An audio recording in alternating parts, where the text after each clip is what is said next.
Hello, आप सभी को नमस्कार, गुड मॉर्निंग, सत श्री अकाल। चलिए आज हम देखते हैं कक्षा 9वीं विज्ञान। हम लोगों ने इससे पहले 2 क्लासेस इसका जो है कंप्लीट कर लिया है।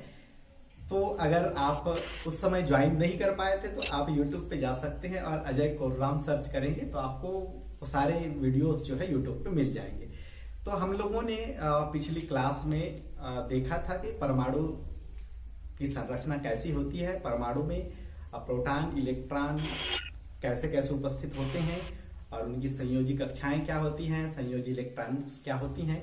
तो उन सारी चीजों की जानकारी के बाद जो आयनिक बंध आज हम स्टार्ट करने वाले हैं उसको समझने में बड़ी ही आसानी होगी। ठीक, तो आपको समझने के लिए इससे पहले उन कक्षाओं को जो है अटेंड करना पड़ेगा। ठीक है, मैं आज आयनिक बंध से ही स्टार्ट करता हूं। तो जो भी चीजें सामने आएंगी उनको मैं डील करते जाऊंगा और कोशिश करूंगा कि जो पहले वीडियो में हो चुका है वो बातें भी बीच में आ जाए। चलिए स्टार्ट करते हैं। आयनिक बंध, आयनिक बंध। सबसे पहले तो बात आती है कि बंध क्या होता है, बंध क्यों आवश्यक होते हैं और बंध बनते कैसे हैं। ठीक, तो सबसे पहली बात कि बंध क्या है। बंध को हम जनरली देखते हैं कि सिंगल लाइन से, डबल लाइन से या ट्रिपल लाइन से शो अप किया जाता है। तो ऐसा नहीं कि बंध एकमात्र लाइन है, इन्हीं 2 तत्वों के बीच में एक लाइन है, ऐसा बिल्कुल भी नहीं है। बंध जो होता है यह 2 परमाणुओं के बीच का जो आकर्षण होता है ना, इंटरेक्शन बिटवीन द 2 मॉलिक्यूल्स, ये जो होता है 2 अणुओं के बीच की या 2 परमाणुओं के बीच का एक आकर्षण होता है। कैसे हम लोग पढ़ते हैं कूलाम के नियम से कि जब भी कोई 2 पिंड होते हैं उन 2 पिंडों के बीच में आकर्षण बल कार्य करता है ना। वो आकर्षण बल उन दोनों आवेशों के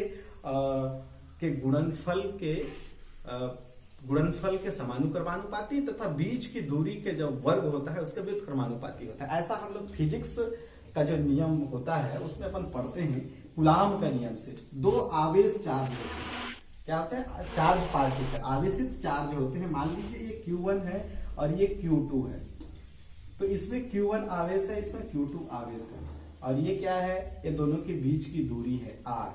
तो होता क्या है, अगर मैं बात करूं यहां पर इस जगह पर पॉजिटिव चार्ज है, इस जगह पर पॉजिटिव चार्ज है, धनात्मक आवेश है, और यहां पर भी धनात्मक आवेश है। तो इसकी कक्षाओं में एक और कण जो है गति करता है किसी परमाणु की कक्षाओं में, जिसको हम कहते हैं इलेक्ट्रॉन। ओके, तो होता क्या है, ये धनात्मक आवेश है और ये भी धनात्मक आवेश है। हम चुंबक को समझ सकते हैं कि चुंबक में होता क्या है, जब समान ध्रुव होते हैं तो चुंबक एक दूसरे को प्रतिकर्षित करता है। वैसे ही गुण आवेश का भी होता है कि जब समान आवेश वाले गुण जब एक दूसरे के पास आते हैं तो इनके बीच में प्रतिकर्षण होता है। क्या होता है, प्रतिकर्षण होता है। रिपल्सन करते हैं एक दूसरे को, प्रतिकर्षित होते हैं, प्रतिकर्षण होता है। एक पॉजिटिव चार्ज दूसरे पॉजिटिव चार्ज से प्रतिकर्षित होगा, वैसे ही एक इलेक्ट्रॉन दूसरे इलेक्ट्रॉन से भी प्रतिकर्षित होगा। ओके, ये दोनों जो है प्रतिकर्षित होंगे। क्यों? क्योंकि इनका आवेश समान है और हम जानते हैं समान आवेश में प्रतिकर्षण होता है। अब ये तो हुआ प्रतिकर्षण। दूसरा क्या हो सकता है कि इस धनात्मक आवेश को इस परमाणु के यहां पर उपस्थित इलेक्ट्रॉन के साथ अगर जोड़ा जाए, इस नाभिक, ये नाभिक है ना, ये क्या है, नाभिक है। वैसे ही यहां पर भी ये नाभिक है। तो ये जो नाभिक है या प्रोटॉन है वह क्या करता है, दूसरे परमाणु के इलेक्ट्रॉन के साथ जुड़ जाता है। अब देखो यहां पर धनात्मक आवेश है और यहां पर ऋणात्मक आवेश है।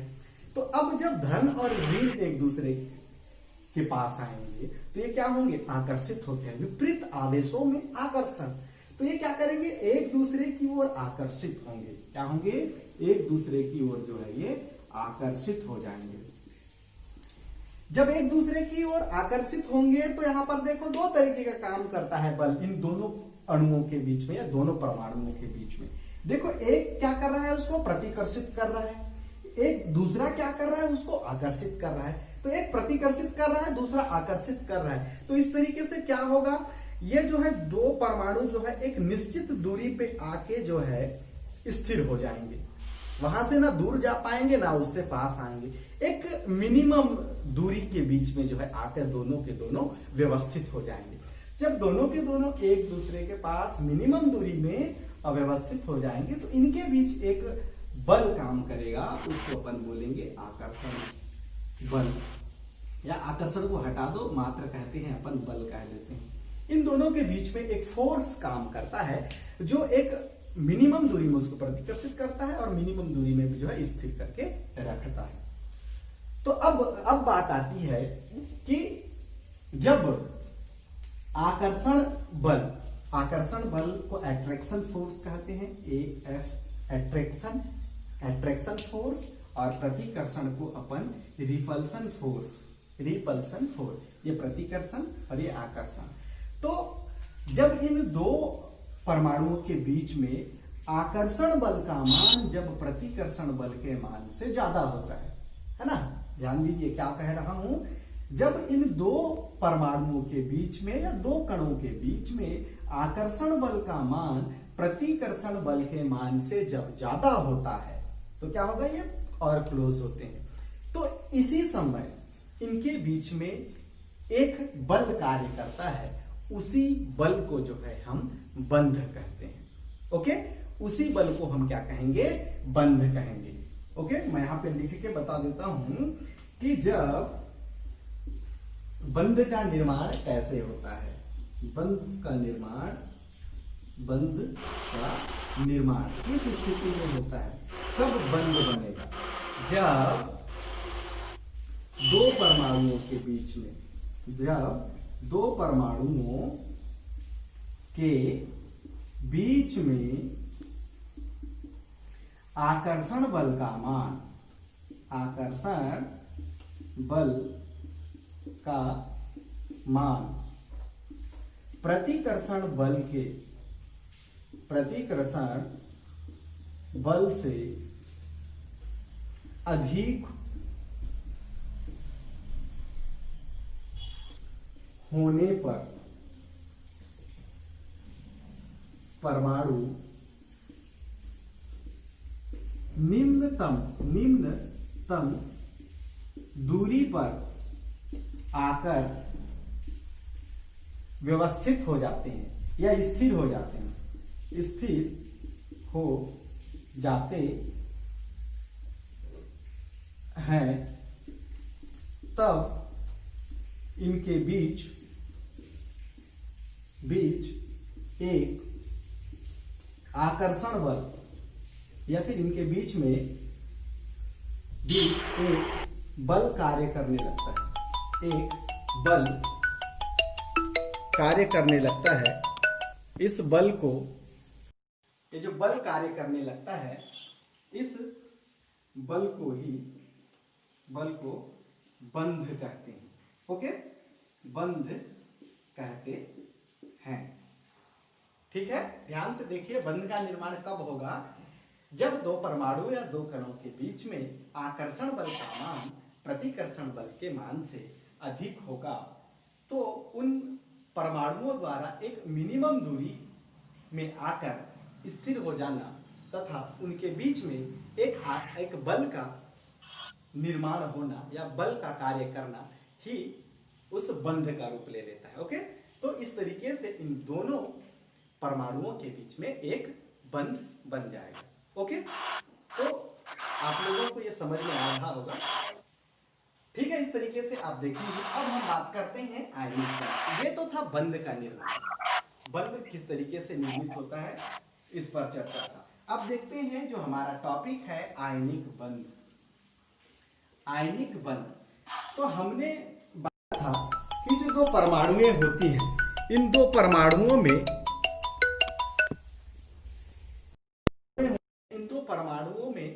आयन का रूप लेने के लिए इनके जो आखिरी कक्षा के जो भी इलेक्ट्रॉन होते हैं, जिन कक्षाओं को हमने संयोजी कक्षा कहा था, और उन कक्षाओं में जो उपस्थित इलेक्ट्रॉन थे, उन इलेक्ट्रॉनों को हमने संयोजी इलेक्ट्रॉन कहा। तो ये जो संयोजी इलेक्ट्रॉन जो होते हैं वह किसी तत्व या परमाणु के सभी रासायनिक गुणों को समझाने का कार्य करते हैं। तो जो भी उनके रासायनिक गुण होते हैं उन तत्वों के या उन परमाणुओं के संयोजी कक्षा में उपस्थित संयोजी इलेक्ट्रॉनों के द्वारा ही समझाया जा सकता है। ठीक, चलिए हम आयनिक बंध पर बात करते हैं। तो आयनिक बंध के लिए मैं दो तत्व लेता हूं। एक तत्व ले लेता हूं मैं सोडियम। तो सोडियम का जो है आवर्त सारणी में जो स्थान होता है वह 11वें नंबर पे होता है। ओके, अर्थात इसके पास कितने इलेक्ट्रॉन हैं? 11 इलेक्ट्रॉन हैं।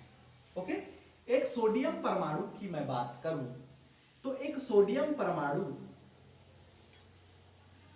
का ये नाभिक के बाहर पहला कक्षा, इस पहला कक्षा में 2 इलेक्ट्रॉन भरे होते हैं। इसके बाहर दूसरा कक्षा, इस दूसरे कक्षे में जो है 8 इलेक्ट्रॉन भरे होते हैं।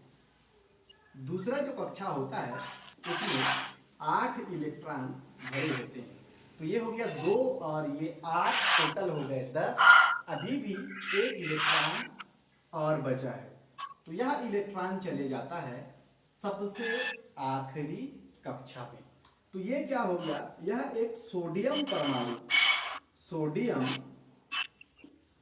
परमाणु की संरचना है। सोडियम परमाणु की संरचना। अब इस सोडियम परमाणु में जो टोटल इलेक्ट्रॉन है तो इनको हम इलेक्ट्रॉनिक वितरण जब करें तो क्या हुआ?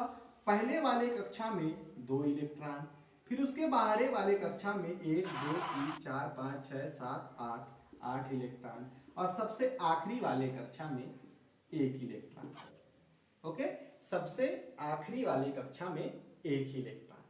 ठीक, अब ऐसे ही इसके साथ जो दूसरा तत्व होगा जो इससे क्रिया करेगी, इसके साथ बंध बनाएगी, वह है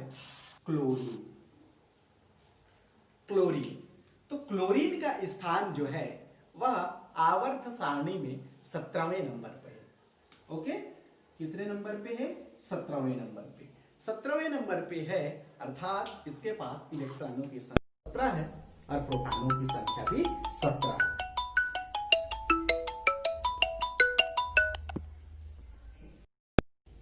तो इसका अगर इलेक्ट्रॉनिक विन्यास हम देखते हैं तो सबसे पहले नाभिक, इसकी संरचना देखेंगे।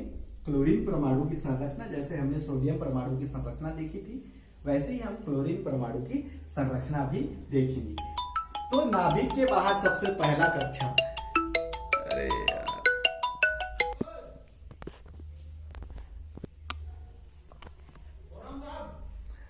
अरे क्लास चल रहा है, फोन मत करो, मैं आ रहा हूँ। हाँ, कॉल करके आ रहा हूँ। तो नाभिक है, नाभिक के बाहर जो है पहला कक्षा। इस पहला कक्षा में 2 इलेक्ट्रॉन, क्षमा चाहूंगा वो सर बार बार कॉल कर रहे हैं। तो नाभिक के बाहर पहला कक्षा में जो है 2 इलेक्ट्रॉन, फिर इसके बाद दूसरा कक्षा, दूसरे कक्षे में फिर 8 इलेक्ट्रॉन, है ना? दूसरे कक्षा में 8 इलेक्ट्रॉन। अच्छा, कितने इलेक्ट्रॉन कैसे भरेंगे ये ना, इसको समझने के लिए हम 2n², कई लोगों को समझ नहीं आ रहा होगा कि मैं यहाँ 2 क्यों भर रहा हूँ, इसमें 8 इलेक्ट्रॉन क्यों भरे जा रहा हूँ। तो उसके लिए एक सूत्र आता है कि किसी कक्षा में हम अधिकतम इलेक्ट्रॉन कितने भर सकते हैं। तो ये आता है सूत्र 2n²। क्या आता है? 2n²। यहाँ पे लिख देता हूँ क्योंकि मैं यहाँ 2 इलेक्ट्रॉन 8 इलेक्ट्रॉन ऐसे भरे जा रहा हूँ, यहाँ कई लोगों को समझ नहीं आ रहा होगा। तो उसके लिए ये चीज देखिए, 2n²। यहाँ पर जो n होता है ये कक्षकों का जो नंबर होता है, पहला दूसरा तीसरा। जैसे ये नाभिक हो गया, नाभिक के बाहर जो पहला कक्षक होगा इसका नाम K, दूसरे का L, फिर तीसरे का, अच्छा ये गोल है भाई, गोल है ऐसा, KL M, फिर ऐसा N। तो ये जो है इसका n का मान ये जो है 1 होगा। k के लिए n का मान 1, l के लिए n का मान 2 और m के लिए n का मान 3, वैसे ही n का मान 4, किसके लिए? n के लिए। तो अगर हम बात करें इस पहले वाली कक्षा की, तो पहले वाली कक्षा में कितने इलेक्ट्रॉन अधिकतम भरेंगे तो इस तरह से निकाल सकते हैं। पहला कक्षा है तो यहाँ पर क्या रख दूंगा मैं, n की जगह पर 1 रखूंगा, तो 1 का स्क्वायर इक्वल टू 2, अर्थात पहले कक्षा में कितना इलेक्ट्रॉन भर सकता हूं? 2 इलेक्ट्रॉन। ठीक, ऐसे ही आप बाकी को भी देख सकते हैं। दूसरा कक्षा की अगर मैं बात करूं तो 2n स्क्वायर अगर करूं तो n का मान यहाँ पे क्या हो जाएगा? 2 हो जाएगा। 2 होगा तो 2 into 2 square equal to total अपन करेंगे तो ये हो जाएगा 8, इसलिए दूसरे में 8। तो इस तरीके से आप बाकी कक्षाओं के लिए भी निकाल सकते हैं कि उनमें कितने इलेक्ट्रॉन भरे जाएंगे।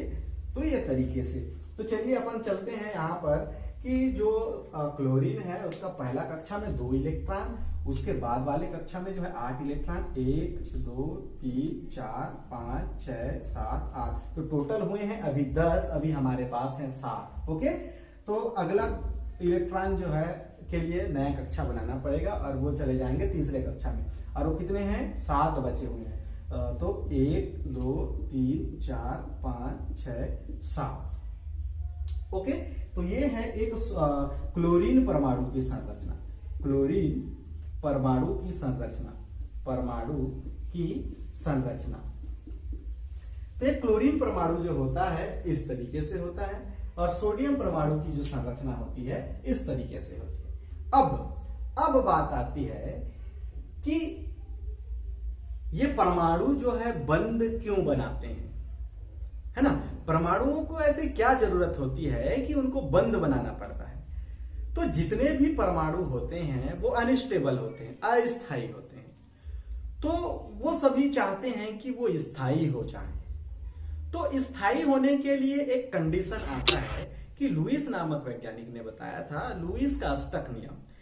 इसके अनुसार अगर कोई भी परमाणु जिनके आखिरी कक्षा में अगर इलेक्ट्रॉन पूर्ण रूप से भरे हो, पूर्ण रूप से मतलब उन्होंने एक क्राइटेरिया सेट किया कि 8 इलेक्ट्रॉनों का, 8 इलेक्ट्रॉन अगर किसी परमाणु के आखिरी कक्षा में हो जाते हैं तो वह पूर्ण रूप से भर जाता है और वह स्थायी हो जाता है, और वह किसी रासायनिक अभिक्रिया में सामान्यतः आसानी से भाग नहीं लेता क्योंकि वह स्थायी हो जाता है। ओके, तो इसके लिए उन्होंने अष्टक नियम दिया। इसके अनुसार किसी परमाणु के आखिरी कक्षा में इलेक्ट्रॉनों की संख्या 8 होनी चाहिए। अगर किसी परमाणु के आखिरी कक्षा में इलेक्ट्रॉनों की संख्या 8 हो गई तो वह स्थायित्व को प्राप्त करेगा। ठीक, हाइड्रोजन के लिए यह चीज लागू नहीं होता क्योंकि हाइड्रोजन के आखिरी कक्षा में 2 इलेक्ट्रॉन होता है, फिर भी वह, सॉरी हाइड्रोजन है, हीलियम। ओके, हीलियम के आखिरी कक्षा में 2 ही इलेक्ट्रॉन होते हैं, फिर भी वह स्थायी होता है। ठीक, तो हीलियम थोड़ा सा इसका अपवाद है, फिर भी वह स्थायी है ना। ओके, तो स्थायी है मतलब वो अक्रिय है, किसी से क्रिया नहीं करेंगे। मैंने बताया था पिछले क्लास में कि जो तत्व होंगे वो 2 तरीके से होंगे, तो क्रियाशील और दूसरे अक्रिय। जो किसी के साथ कोई क्रिया नहीं करेंगे वो अक्रिय की श्रेणी में आएंगे, जो आसानी से क्रिया करेंगे वो क्रियाशील की श्रेणी में। तो यहाँ पर क्या हो जाता है, ये अपने आप को स्थायी करने के लिए अपने आखिरी कक्षा में अष्टक नियम का पालन करते हुए इलेक्ट्रॉनों की संख्या को 8 करते हैं। तो इसके लिए वो इलेक्ट्रॉनों की संख्या को 8 करने के लिए आखिरी कक्षा में अगर कम इलेक्ट्रॉन है तो उनको वो दान भी कर सकते हैं, मतलब किसी दूसरे को दे सकते हैं। अगर किसी के पास इलेक्ट्रॉन की संख्या ज्यादा है और 1-2 इलेक्ट्रॉन कम है तो वो दूसरे से उतने इलेक्ट्रॉन उधारी ले सकते हैं, या फिर क्या कर सकते हैं, वो इलेक्ट्रॉनों का साझा कर सकते हैं, पेयरिंग। 3 तरीके से ये एक दूसरे के साथ जो है जुड़ के अपने अष्टक को पूरा कर सकते हैं। पहला कंडीशन है कि वो एक बचा है तो उसको दान कर दें और आखिरी कक्षा को कंप्लीट कर दें। कैसे? देखो, इसके आखिरी कक्षा में कितने इलेक्ट्रॉन, इसको अगर देखोगे तो ये हो जाएगा 2, 8 और 7। इसको अगर स्थायित्व को प्राप्त करना होगा तो इसके आखिरी कक्षा में इलेक्ट्रॉनों की संख्या 8 करनी होगी। तो 8 करने के लिए क्या चाहिए, या तो फिर इसके आखिरी कक्षा में 7+ इलेक्ट्रॉन हो तब 8 होगा। एक इलेक्ट्रॉनों का साझा करेगा तो इसके तो अष्टक पूरे होंगे नहीं, 7 कर सकता है, या तो फिर क्या करे, इस एक इलेक्ट्रॉन को किसी दूसरे को दे दे तो इसके पास ऑलरेडी आखिरी कक्षा में इलेक्ट्रॉनों की संख्या 8 हो जाती है। तो होता क्या है, ये इस एक इलेक्ट्रॉन को दान करने के लिए उत्सुक रहता है, सोचता है कि मुझे कोई मेरा कोई एक इलेक्ट्रॉन लेने वाला अगर हो जाए तो मैं उसको दान कर दूं, है ना। ठीक, ये इधर सोच के बैठा है। अब इधर देखते हैं दूसरा जो तत्व है, ये दूसरा तत्व क्या कंडीशन क्या हो रहा है, देखिए यहाँ पे इसको भी 8 करना है तभी जाके ये स्थायी होगा। तो इसके पास दो कंडीशन है, या तो फिर ये सातों को दान कर दे या फिर किसी के साथ ये साझा करे, है ना, या तो फिर दान करे या तो फिर साझा करे, है ना, या फिर किसी दूसरे से ये इलेक्ट्रॉन उधारी। तो सबसे आसान कौन दिख रहा है, ये एक इलेक्ट्रॉन उधारी लेना ही इसके लिए आसान दिख रहा है, ना कि 7 इलेक्ट्रॉनों को किसी को देना। तो वो क्या करता है, किसी दूसरे से एक इलेक्ट्रॉन अगर मिल जाए तो मैं स्थायित्व को प्राप्त कर लूंगा, ऐसा सोचता है। और इसी व्यवस्था में क्या होगा, ये जो सोडियम होता है, इस सोडियम का एक इलेक्ट्रॉन अपना कक्षा छोड़ के यहां से निकल जाता है ना, और ये इलेक्ट्रॉन पहुंच जाता है इस क्लोरीन की संरचना में। तो यहां पर होता क्या है, इसका एक इलेक्ट्रॉन गायब, तो आखिरी कक्षक पूरा। इसके पास एक इलेक्ट्रॉन और आ गया, तो 7 + 1 = 8, इसका भी अष्टक कंप्लीट। ओके, तो इससे इसका भी काम हो जाता है, इसका भी काम हो जाता है। ठीक, तो इस तरीके से ये क्या करते हैं, इलेक्ट्रॉनों को एक दूसरे को जो है साझा कर दिया, इलेक्ट्रॉनों को दान कर या फिर किसी से लेकर अपने अष्टक को पूर्ण करते हैं। ठीक, अब बात आती है कि जब ये सोडियम था, जब सोडियम था तो सोडियम के पास जो प्रोटॉन थे, क्योंकि हम जानते हैं जितने इलेक्ट्रॉन होते हैं उतने ही प्रोटॉन होते हैं। किसी तत्व के पास जितने इलेक्ट्रॉन होते हैं उतने ही प्रोटॉन होते हैं। तो अभी जो सोडियम है, सोडियम के पास कितने इलेक्ट्रॉन है, सॉरी प्रोटॉन है 11, इलेक्ट्रॉन कितने हैं, पहले की बात ना, 11, वो भी 11। अब होगा क्या, एक इलेक्ट्रॉन दान कर दिया, ये क्लोरीन को दे दिया, तो अब इसके पास जो इलेक्ट्रॉनों की संख्या होगी वो कितनी हो जाएगी, 10 हो जाएगी। एक इलेक्ट्रॉन क्योंकि इसने क्लोरीन को दे दिया, तो इसके पास अब इलेक्ट्रॉनों की संख्या हो जाएगी 10। अब आप देखेंगे कि ये पॉजिटिव चार्ज जो था वो 11 है और नेगेटिव चार्ज मतलब इलेक्ट्रॉन जो है वो 10 है। तो इसका 10 जो है इसके 10 प्रोटॉनों को कैंसिल करेगा, लेकिन एक पॉजिटिव चार्ज यानी कि प्रोटॉन अभी भी बचा हुआ है। तो इसका जो नया रूप होता है उसको हम सोडियम न लिख के क्या दर्शाते हैं, उसके ऊपर में इसी एक प्लस को ट्रांसफर करते हैं। तो हम इस तरीके से लिखते हैं, तब ये सोडियम न कहला के सोडियम आयन कहलाता है, सोडियम आयन कहलाता है। ओके, ये तो रहा बात सोडियम का। अब देखते हैं हम दूसरा जो तत्व है क्लोरीन। क्लोरीन किया क्या है, क्लोरीन एक इलेक्ट्रॉन सोडियम से उधारी लिया है। जब उधारी नहीं लिया था उस समय की स्थिति की बात करें तो जो क्लोरीन है, क्लोरीन का परमाणु क्रमांक 17 है, अर्थात इसमें जो प्रोटॉन होंगे उनकी संख्या भी 17 होगी। P प्लस की संख्या कितनी, 17 होगी, और इनके पास इलेक्ट्रॉनों की संख्या भी इलेक्ट्रॉन लेने से पहले जो था वो भी कितना होगा, 17 होगा। ओके, इनके पास इलेक्ट्रॉनों की संख्या भी कितनी होगी, पहले 17 होगी। लेकिन अब हुआ क्या है, एक इलेक्ट्रॉन बाहर से आ जाता है और यहां पे ऐड हो जाता है। ओके, एक इलेक्ट्रॉन जो है यहां पे इसके साथ और जुड़ जाता है। अब जब एक इलेक्ट्रॉन और जुड़ जाएगा तो इसकी संख्या कितनी हो गई, 18 इलेक्ट्रॉन हो गए। कितने हुए, 18। अब देखेंगे कि इसके पास प्रोटॉन है 17, इलेक्ट्रॉन है 18, तो ये 17 प्रोटॉन इसके 17 इलेक्ट्रॉन को कैंसिल करता है, उसके बाद एक इलेक्ट्रॉन बच जाता है, यानी कि यहां पर एक इलेक्ट्रॉन अधिक है। अब ये एक इलेक्ट्रॉन जैसे ही प्रवेश करता है, जब अधिक हो जाता है तो इस क्लोरीन को इस तरीके से न लिखकर, इसको क्लोरीन लिखकर उसके ऊपर में एक माइनस दर्शाते हैं। इसी माइनस को, जो अधिक है उसी माइनस को हम यहां पर दर्शाते हैं। तब इसे हम क्लोरीन ना पढ़ के माइनस ऋणात्मक आवेश के लिए यहां पर आयन जोड़ते हैं। क्या जोड़ते हैं? आयन। तो ये क्या हो जाता है? क्लोराइड हो जाता है ना। आइड जोड़ता है, सॉरी आइड, आइड। तो ये हो जाएगा क्लोराइड। क्या हो जाएगा? क्लोराइड।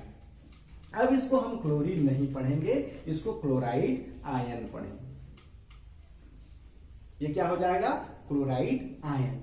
तो हमने देखा कि जो सोडियम है, सोडियम से सोडियम आयन कैसे बना, और ये जो क्लोरीन है, क्लोरीन से क्लोराइड आयन कैसे बना। यही बात खत्म नहीं होता, अभी तो ये आयन बने हैं, अभी आयन बने हैं, अर्थात ये आगे की क्रिया के लिए तैयार हुए हैं। अब इनके बीच में क्रिया होगी। ये जो आयन रूप है, सोडियम आयन और क्लोराइड आयन, इन आयनों के पास आवेश है। ये जो आयन है, इन आयनों के पास आवेश है। इस आवेश को हम देखेंगे तो ये सोडियम आयन पॉजिटिव आवेश वाला, क्लोराइड आयन माइनस आवेश वाला। ठीक।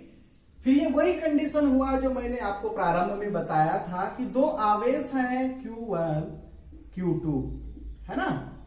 तो ये जो दो आवेश हैं, दोनों विपरीत आवेशों को जब हम पास पास लाते हैं तो क्या होता है? इन दोनों के बीच में आकर्षण होता है। क्या होता है? आकर्षण। जब इन दोनों के बीच में आकर्षण होगा, है ना, इन दोनों के बीच में आकर्षण होगा, आकर्षण होने के फलस्वरूप इन दोनों के बीच में जो होगा वो आकर्षण होगा। जैसे ही ये दोनों के बीच में आकर्षण होगा, है ना, ये सोडियम आयन है और ये क्लोराइड आयन है, दोनों आयनों को हम पास पास लाते हैं और दोनों आयनों में विपरीत आवेश है। विपरीत आवेश होने के कारण ही इनको पास लाने से एक दूसरे को अट्रैक्ट करेंगे, आकर्षित करेंगे। आकर्षित करने पर उनके बीच में एक बल कार्य करेगा और जो बल कार्य करेगा उसी बल से ये आपस में दोनों जुड़ेंगे और वही बल जो है आयनिक बंध का रूप ले लेगा। ओके, ये दोनों आपस में जुड़ेंगे, क्लोराइड और सोडियम आयन, और इन दोनों के बीच में एक बल